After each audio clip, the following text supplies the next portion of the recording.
Arestado ang isang babae sa Pasay dahil sa pagbenta niya online ng kanyang bagong silang na sanggol. Ang kanyang depensa sa balitang hatid ni Bea Pinlac. Tinakluban ng tuwalya ang isang wanggulang na sanggol matapos siyang sagipin ng mga otoridad mula sa kanyang 23 anyos na ina sa barangay 197 Pasay City.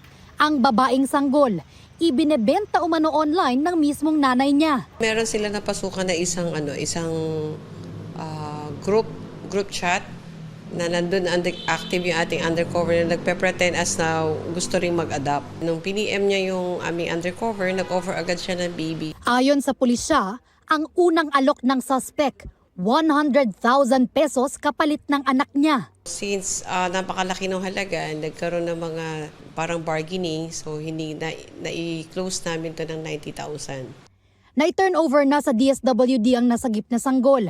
Arestado ang ina. May isa pa raw anak ang suspect na edad 3 taon. Tumangging magbigay ng pahayag ang suspect sa harap ng kamera.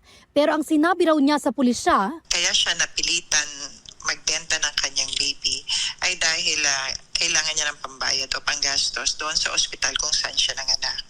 Maraming utang na dapat bayaran, pangangailangan din ng kanyang 3 years old. reklamong trafficking in persons at child abuse ang kakaharapin ng suspect.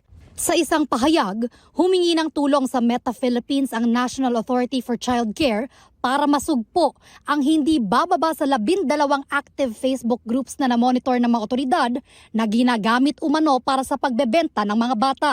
Sinisikap naming kuhanan ng pahayag ang Meta Philippines. Bea Pinlac, nagbabalita para sa GMA Integrated News.